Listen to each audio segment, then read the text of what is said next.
Olá pessoal, tudo bem? Meu nome é Thiago Brux, eu sou um dos sócios aqui da Capitalismo, que é uma empresa de análise e recomendações de investimentos, e como é tradicional, às terças vamos fazer mais um comprar ou vender, onde nós trazemos as visões de médio, curto prazo e de longo prazo das principais empresas da Bolsa e, claro, aquelas mais pedidas por vocês, então não esqueçam de deixar aqui nos comentários quais as empresas, quais as ações que vocês queiram que nós comentemos nos próximos dias, tá? Hoje nós vamos falar um pouco sobre B3, vamos atualizar o cenário da empresa e falar um pouco também sobre Marfrig, né, que foi disparada e a mais pedida por vocês nas últimas semanas, tá? É importante a gente falar que quando eu comentar sobre longo prazo, eu vou falar sobre as nossas carteiras, a nossa visão fundamentalista das empresas. Eu vou deixar para vocês aqui na descrição o relatório de performance que explica todas as nossas carteiras, tem os desempenhos ali das companhias, né? E tem as outras carteiras de fundos de investimento, diversificadas, fundos imobiliários e assim por diante. É só clicar na carteira, por exemplo, essa aqui é de dividendos, vai ter a explicação da carteira e também os resultados históricos, além ali, por exemplo, aqui com a parte de pagamento de dividendos, tá? E todos os dias a gente atualiza esses resultados, né? Então, como eu falei, as informações vão estar todas aqui na descrição, assim como os nossos contatos. Qualquer dúvida vocês podem falar com a gente.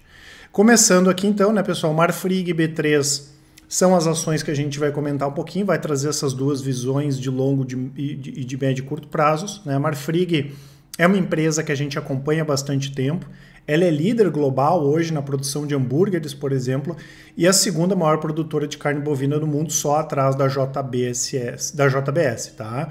As empresas brasileiras, e a gente pode incluir aqui a Minerva, elas souberam surfar muito bem essa melhora do mercado nos últimos anos, né?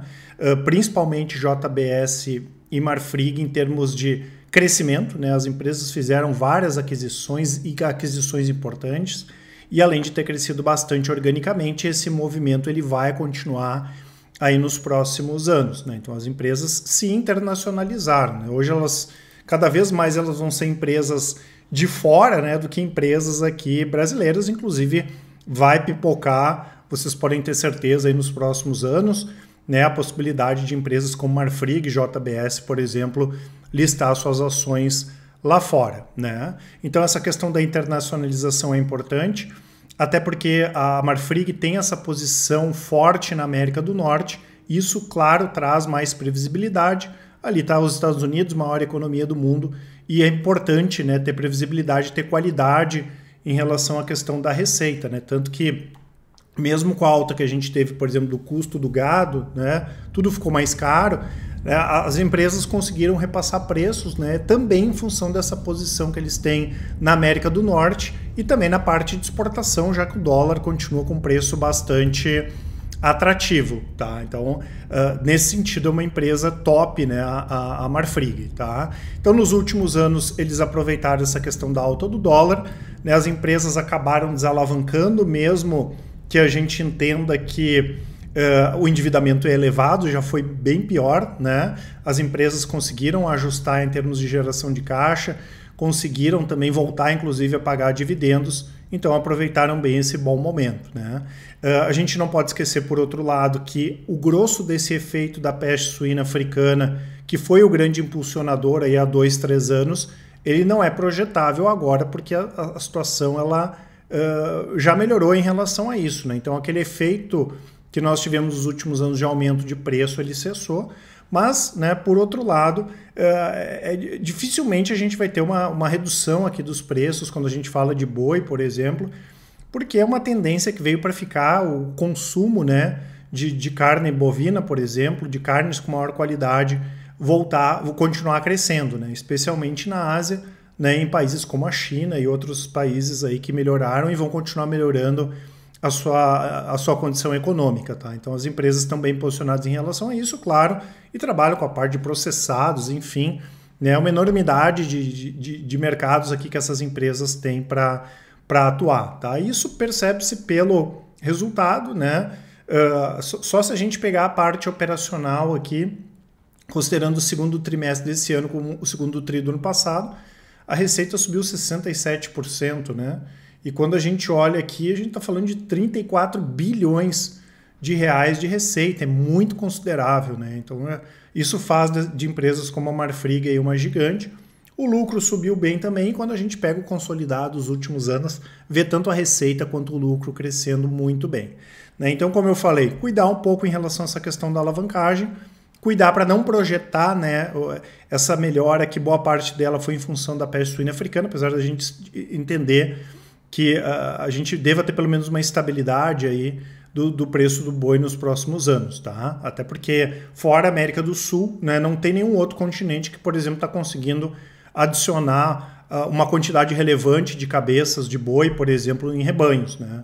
Por isso até mesmo que a Minerva vai continuar se beneficiando, tanto que a Minerva agora no segundo trimestre aumentou a participação de mercado dela para mais de 20% aqui na América do Sul. Então o cenário continua bom para essas empresas.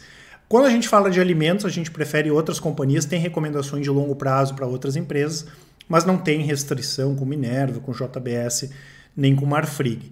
O que a gente não entende, né, em relação a Marfrig, que a gente enxerga como um ponto negativo, obviamente o pessoal da análise aqui poderá estar errado, mas a gente acha difícil, foi essa aquisição que eles fizeram de ações da Brasil Foods, né? Primeiro que se fosse integrar alguma coisa da Brasil Foods com a Marfrig, tem que ver como o CAD agiria aqui nesse sentido, né? Eu acho que não, a gente entende que não seria tão fácil assim, vai juntar as duas empresas, mas enfim. E além disso, apesar da Brasil Foods ter posição em suíno, ter posição em processados, eles têm uma posição grande na única proteína que a gente não entende que seja interessante para o longo prazo, que é o frango, né? O frango a gente brinca que é o milho com asas, né? Esse ano, por exemplo, no Brasil, a safrinha agora bombou, a produção de milho vai ser alta também, mas os Estados Unidos está com problema. Então a gente sempre enxerga uma questão, né? O milho não consegue cair e o frango é muito mais complicado, né, conseguir repassar preços do que as outras proteínas. Então a gente não gosta do frango, a gente brinca que é o milho com asas, né? Até porque a gente entende que o milho vai continuar forte nos próximos anos, tá? Juntando aqui, se a gente fosse considerar a receita da Brasil Foods na Marfrig, seria quase 40% da receita da Marfrig seria Brasil Foods, né? E além disso, é uma empresa bastante problemática internamente. A gente entende que é muito trabalho aqui que a Marfrig teria, que no nosso sentido, nesse momento, não vale a pena. Eu, dando a minha opinião como investidor, eu vi todo esse processo de transformação para o lado ruim, né, da Brasil Foods. Né? Eu fui muito tempo acionista da Perdigão, e depois que eles fizeram a compra da Sadia, e até deveria ter sido ao contrário na época, né, porque a Sadia era maior que a Perdigão, eu vi, né, a empresa piorar em termos de governança, em termos de resultado, teve Polícia Federal, enfim, teve muita coisa aqui que a gente não acha interessante. Então, excluindo essa questão de Brasil Foods, né, a Marfrig tem tudo para continuar performando bem aí nos próximos anos. Tá?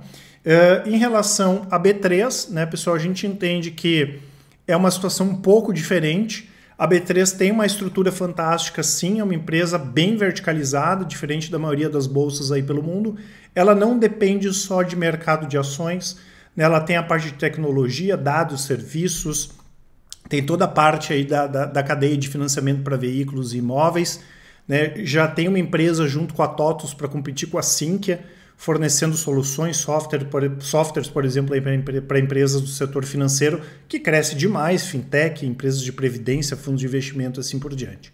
A gente teve posição na B3 há bastante tempo, né? A gente ficou uns 2-3 anos posicionados na B3, desde o início da Capitalizo, e a gente saiu da posição, né, porque era um caso de dividendos, né, por considerar uma boa pagador de dividendos, assim como são outras bolsas ao redor do mundo. Só que eles começaram a baixar as taxas sem efetivamente ter um concorrente, o que na nossa visão foi uma questão equivocada. Então a gente tem aqui a margem dos mercados de ações, né? De junho para cá a gente percebe que começou a cair bem, e especialmente na virada de 2020, de 19 para 20, eles começaram a atorar as taxas, né? Começaram a tirar as taxas, porque no entendimento deles, como tem pouco investidor, por exemplo, na bolsa, a maior entrada de investidores vai permitir com que eles compensem essas margens menores. Só que o que acontece? Quando a gente tem uma empresa, né, e a gente espera que, por exemplo, ela pague bons dividendos, quando a situação econômica não está bom, ou não está boa, desculpa, é interessante que a empresa consiga elevar preços, né? O que a Marfrig, por exemplo, fez? Conseguiu elevar preços. Então, no caso da B3, quando o mercado não está bom para ela, que é juro alto, bolsa caindo, inflação alta, que retrai um pouco a entrada de novos investidores, ela não consegue aumentar preço, então vai cair a margem, vai cair os resultados. Esse foi o grande porém aí que fez com que o pessoal da análise mudasse a B3, tirasse a B3 e colocasse, inclusive era uma outra empresa que já estava na nossa carteira, que acabou sendo uma decisão acertada. Mas como eu falei, em termos de negócio, é um negócio muito bom. E claro, até entrar um novo concorrente, né, a gente entender se isso vai ter adesão ou não, ainda pode demorar um pouco, tá?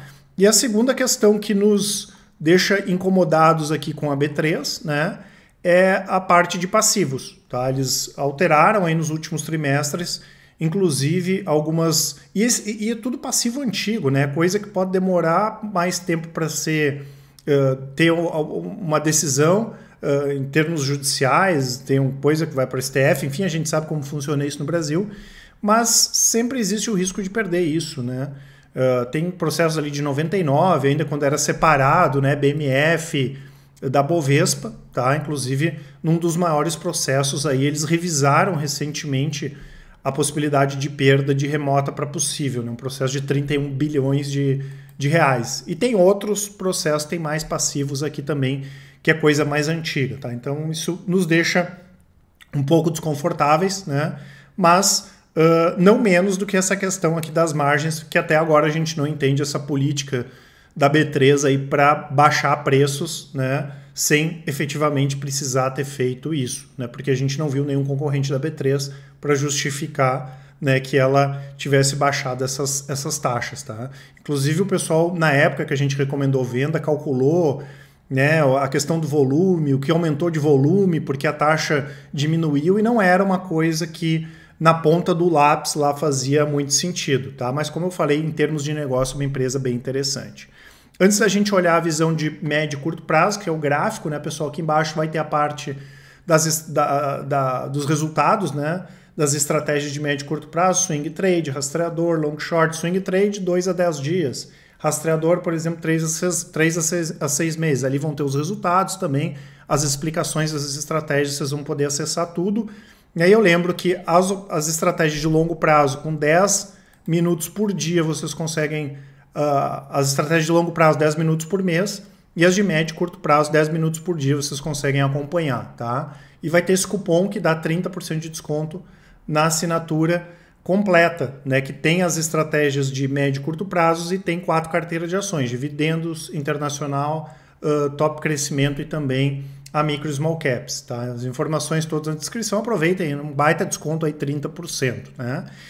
Em relação à parte gráfica, né, pessoal, a gente faz várias operações nos dois ativos, tanto swing trade quanto rastreador. Graficamente, as duas empresas estão em tendência de alta. A Marfrig chegou a vir uma baixa de mais de 50% de outubro do ano passado para cá. E agora, né, ela fez esse rompimento aqui de médio e curto prazos, né, nesse canal aqui de baixo. Tá? Ela formou um belo fundo aqui na casa dos R$11 e agora está aqui. Então, quem tem as ações pensando em médio e curto prazo, né, não tem por que se desfazer das ações nesse momento. Para compra agora é um pouco complicado, mas não tem por que se desfazer, até porque tranquilamente as ações podem voltar aqui para esses patamares lá da casa dos R$21. A mesma coisa a B3, a gente já fez várias operações também de médio e de curto prazos. A B3 tem tudo para voltar lá para casa dos R$16, né? E comprar próxima, a banda inferior aqui, a linha inferior do canal de alta também não é errado, né? O ideal seria sim ter comprado um pouco aqui mais embaixo, mas comprar na aproximação aqui não é errado, porque se perder o canal de alta, vende, né? Então nesse momento quem tem ações não tem por que vender também, e quem não tem está interessado em comprar, ela aproximando um pouquinho mais aqui do canal, vale a pena comprar. Então são duas ações que, apesar da gente não recomendar para o longo prazo, para médio e curto prazo aqui estão com tendências positivas, e é possível sim que as ações continuem subindo. Tá certo, pessoal? Essas informações que eu queria passar para vocês. Não esqueçam de aproveitar as nossas promoções, né? E todos os nossos contatos aqui na descrição, o link do WhatsApp, o e-mail, qualquer dúvida é só chamar que nós estamos sempre à disposição. Grande abraço e ótimos investimentos. Até mais!